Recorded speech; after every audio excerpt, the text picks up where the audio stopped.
लाल टोपी है लेकिन काले कारनामों के लिए लोग जाने जाते हैं। अखिलेश यादव कन्नौज पहुंचे और यहां उन्होंने लाल टोपी वाले बयान पर मुख्यमंत्री योगी आदित्यनाथ पर पलटवार किया। अखिलेश यादव ने कहा, सीएम योगी हार के सदमे से उभर नहीं पा रहे हैं, इसलिए उन्हें हर जगह लाल लाल दिखाई दे रहा है।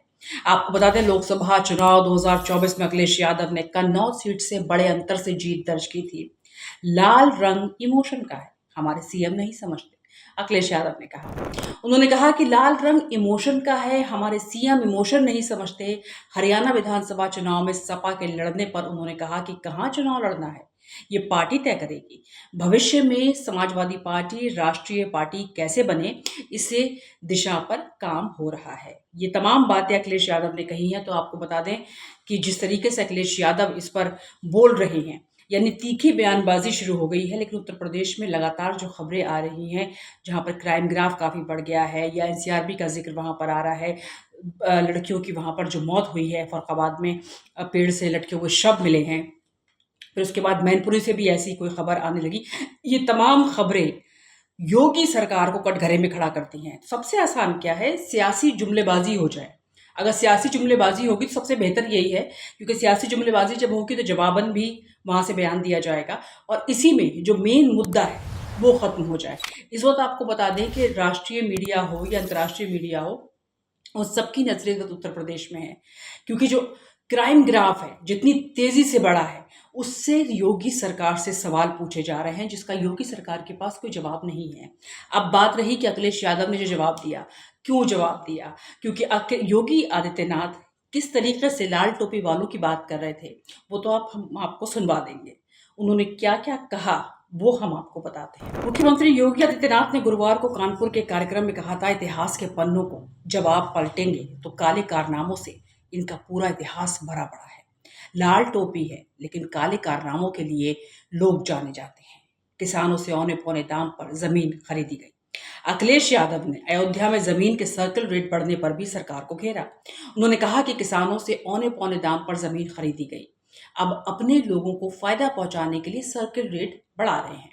महिला अपराधों पर भी सपा सुप्रीमो ने योगी सरकार पर निशाना साधा। जैसा कि हमने आपसे कहा कि चाहे वो महिलाओं से रिलेटेड मुद्दा हो, चाहे वो आम जनता से रिलेटेड मुद्दा हो, सवालों से सरकार बचना चाहती है। साफ तौर पर ये दिखाई देता है, क्योंकि उसके पास कोई जवाब है नहीं। सोशल मीडिया को कैसे कंट्रोल किया जाए, योगी सरकार एक नीति लेकर आई और उसके अलावा उसने ये भी फरमान जारी कर दिया कि जो उसका भोपू बनेगा, जो उसकी बोली बोलेगा, उसको 8 लाख सैलरी रुपए दिए जाएंगे। अगर उसकी उपलब्धियों की तारीफ की जाएगी, यानी योगी सरकार की उपलब्धियों की अगर तारीफ की जाएगी, तो उसको पैसे जो मिलेंगे वो 8 लाख हैं, बाकी सब कैटेगरीज में बांटा गया है। ये तमाम चीजें की जा रही हैं कि किसी भी तरीके से लोगों को, उनकी मानसिकता को कंट्रोल किया जाए, मीडिया को यानी सोशल मीडिया को कंट्रोल किया जाए, ताकि कोई सवाल पूछने की जगह ना बचे। इतिहास के पन्नों को लड़ते हुए आप जाएंगे तो बहनों और भाइयों, काले कारनामों से इनका पूरा इतिहास भरा पड़ा है। लाल टोपी है लेकिन काले कारनामों के लिए लोग जाने जाते हैं, और इसीलिए मैं आपको एहसास कराने के लिए आया हूं, इस सीसा मऊ को सीसा मऊ ही बने रहने दीजिए। मां गंगा की पवित्र धारा के आगोश में आकर के इसे हमें कानपुर के एक विकसित रूप को एक मॉडल रूप में से प्रस्तुत करना है। ये लाल रंग इमोशन का है, हमारे मुख्यमंत्री जी इमोशन नहीं समझ सकते हैं। और देखो, हमारे यहाँ तो बाल भी हैं सर पे, तो कम से कम ये टोपी उन लोगों के भी काम आ सकती जिनके बाल ना हो, गंजे जो लोग हों।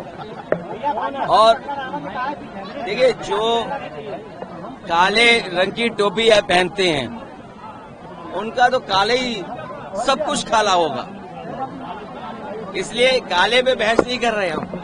हमारा लाल रंग मेल मिलाप का है, अगर खुशी का है, त्योहारों का है।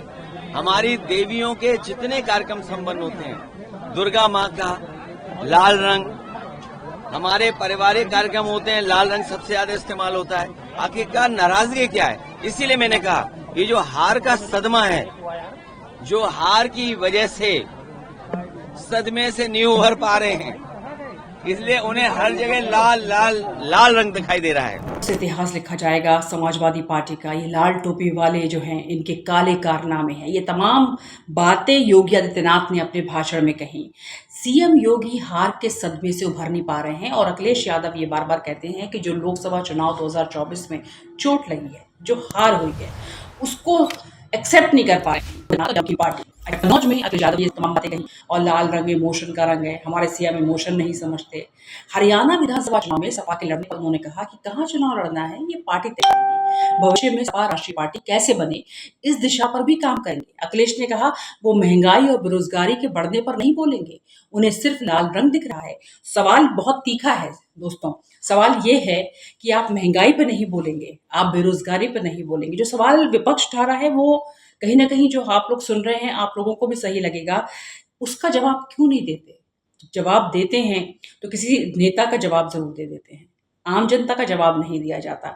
इसीलिए बार बार यही कहा जा रहा है कि क्या योगी आदित्यनाथ जो हैं, जिस तरीके की राजनीति अपनी बदल रहे हैं, या जब काले कारनामों की बात कर रहे हैं समाजवादी पार्टी के, तो क्या अपने कारनामे भी वो देखेंगे?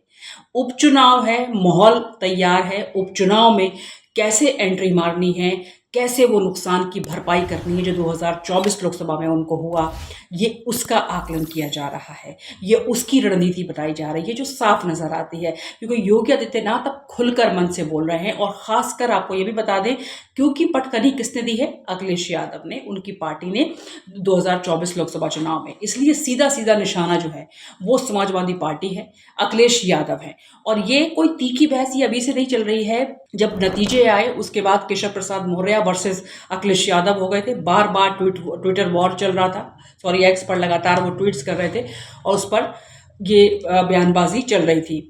अब अंदरूनी कला से योगी आदित्यनाथ उभरे हैं ऐसा माना जा रहा है और इसीलिए अब उनको अच्छे से पता है कि किस तरफ निशाना साधना चाहिए। क्योंकि अंदरूनी कला जो चल रही थी उसमें यह भी कहा जा रहा था कि योगी आदित्यनाथ हट सकते हैं। केशव प्रसाद मौर्य दिल्ली जाकर नेताओं से, अपने जो उनके केंद्रीय नेतृत्व है उससे मुलाकात कर रहे हैं।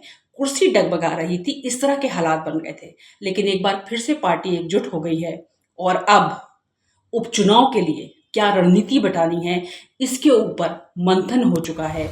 किस तरीके से किसको निशाना बनाना है ये साफ नजर आ रहा है योगी आदित्यनाथ के स्पीचेस में, योगी आदित्यनाथ के काम करने के तरीके में।